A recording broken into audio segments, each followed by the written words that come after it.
What's up, Jamal? How you doing? What's up, my guy? How you doing? Doing amazing. This is awesome. Thank you so much for taking your time to do this with me. And also, as well, thank you so much for being so kind and chilled when I met you at the game. I truly appreciate that. So I just want to thank you for that. So thank you. For sure, my guy. For sure. My pleasure. So how's the transition just in general been from college ball to the NBA? How's that been for you? And just tell me about the experience, what you've been going through.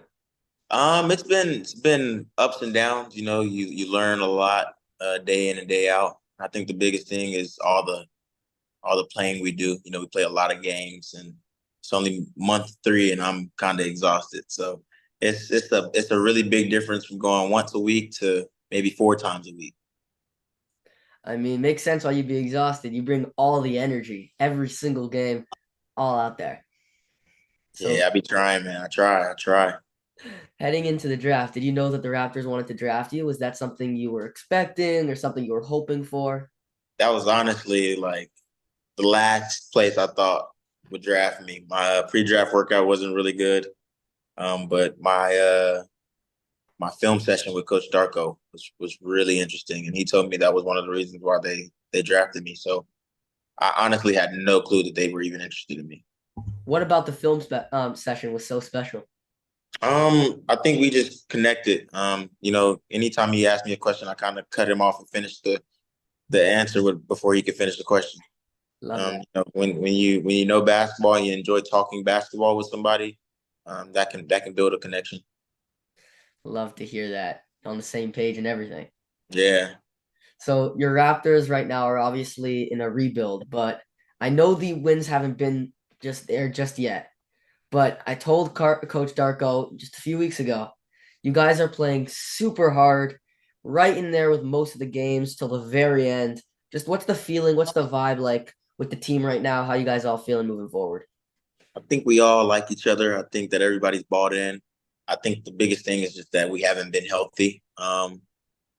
I probably wouldn't be playing, but there's a lot of proven guys that I could learn from, and we could maybe be winning more. And also, I think we just need to learn how to win with all the young guys that we do have. I think this is a great experience for us. The starting five yesterday, the oldest person was Ochai, and he's 24. Like, it's crazy. So I think the biggest thing is just for us young guys to keep learning and try to learn how to win. You mentioned how the team is so young, and it really is. Who are the leaders on this team? Who are the guys helping out the rookies? If a lot of them are probably going to be rookies. Yeah, Scotty does a great job. Garrett Temple is one person that we all listen to. Happens to be my vet, and he teaches me a lot. And then I learn a lot from Quick and Davion. Anybody that teaches, I think all the rookies, we all have the tendency to listen. So, I think we all listen to each other really well. Yeah, and before when you were telling me about how young the team is, it makes sense that you said the team obviously everyone wants to win right now. But one of the positives about being on a rebuilding team is as a rookie is that you get some significant playing time. And you've really impressed so far, playing lockdown defense, fast pace, and you're just a winner, man. What do you work on? What do you want to work on to continue to develop your game, bring it to the next level? I think my 3 point shot has gotten a lot better, and I think that it's going to keep improving. And I think that's the biggest thing for me is just trying to space the floor. And then once I space the floor, I can figure out how I can elevate my game from there. But I think the biggest thing for me is 3 point shot. There's been a big increase in 3-point shooting on the team. Scotty's become a great 3-point shooter as well. Is that something that Coach Darko likes to focus on? Yeah, he emphasizes that we need to shoot more threes. We have a lot of good looks. We had a lot of good looks yesterday. And I think just getting those threes and understanding where we're going to get them will help us, go practice them more. So just getting in the groove of actually being a 3 point shooting team because we have a lot of good shooters. We just aren't used to it yet. Exactly. So after you guys beat the Pacers, I messaged Coach Darko, and this is what he sent back to me. Jake, keep loving and supporting the Raptors. We will compete to win championships sooner than people think. What do you think of these comments? I think he's absolutely right. I think the way he coaches to win. He expects a lot of his players. And then, our stars, man, Scotty wants to win. He plays so hard every night. RJ's a winner. Quick is a winner, but you just haven't seen them three on the court together yet. Yacht's a winner. We have a lot of guys that contribute a lot to winning. I just think once we get healthy and everybody can get on the court at the same time, we can figure it out from there. I 100% agree with you. I think it could be a winning team. And you mentioned how all these guys are winners, and you said RJ Barrett, and I wanted to talk to you about RJ for a minute. Just he's been balling this year. He's Right. averaging almost 24 a game, 7 rebounds, 6 assists. Plus his efficiency is just getting better. He seems so confident and smooth out there with the ball. And like it seems like it's where he belongs. What does RJ bring to this Raptors team? RJ's our wild card. If him and Scotty have a good game together, we're usually in position to win. And that's without quickly. Those guys haven't even played a game together this season yet. So I think the biggest thing with him is just for him to keep his confidence because, like you said, he's playing really well.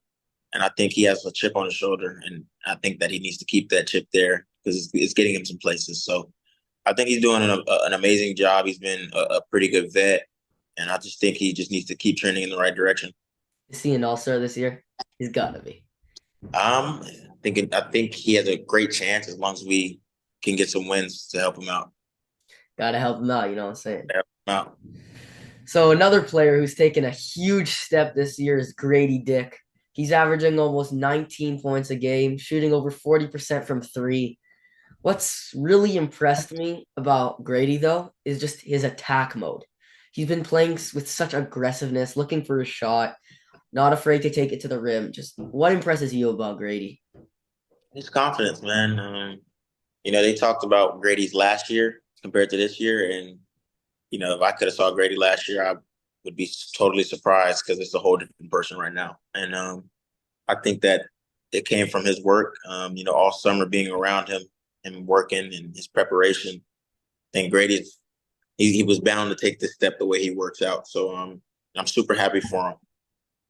Love the way he hits the moves, getting to the spots, hitting those shots. He's Right. so good at that. So good at Right. that. So I want to talk to you now about another team in the East who you recently just played. I'm talking about the New York Knicks. They made some serious moves this offseason, picking up Cat and Mikal Bridges, and have arguably the best wing defenders in the entire league. They're currently third in the conference at 16-10. But do you think they have enough to contend with the Celtics? The Celtics look so good. I don't know. That's such a long way down the road. You never know if Kristaps Porzingis will stay healthy. You pray that everybody stays healthy so you can have the best matchup head to head. The Knicks still haven't got Mitchell Robinson back yet. They still haven't got all of their pieces back yet. So at full strength, the Celtics are NBA champions already. They're the best pound for pound team in our league right now. But anybody can get a couple of games, and it all comes down to who's healthy and the game plans for each team. So I don't know. Maybe the Knicks can get them. Maybe the Cavs look really good this year. So you never know. You just try to take it game by game and make sure that everybody stays healthy. So last question, Jamal. Speaking about down the road, the OKC Thunder on paper are unbelievable. They have a legit MVP candidate in Shea. They can all shoot the ball, defend, hustle, and this is all without Chet Holmgren.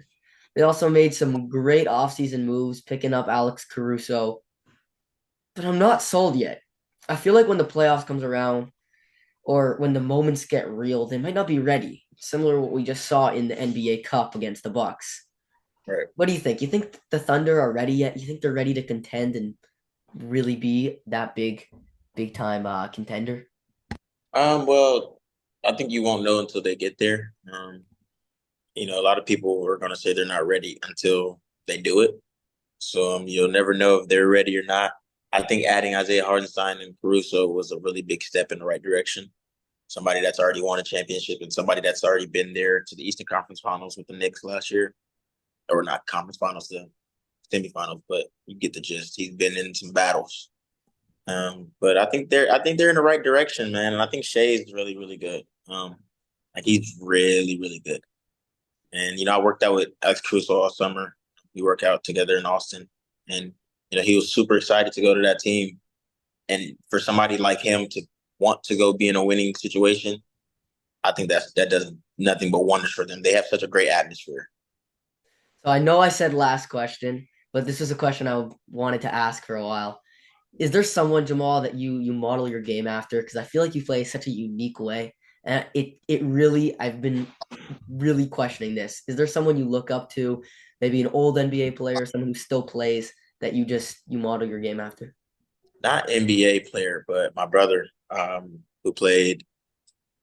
He's 5 years older than me. He played at Texas State and Washington State before getting injured and ending his career.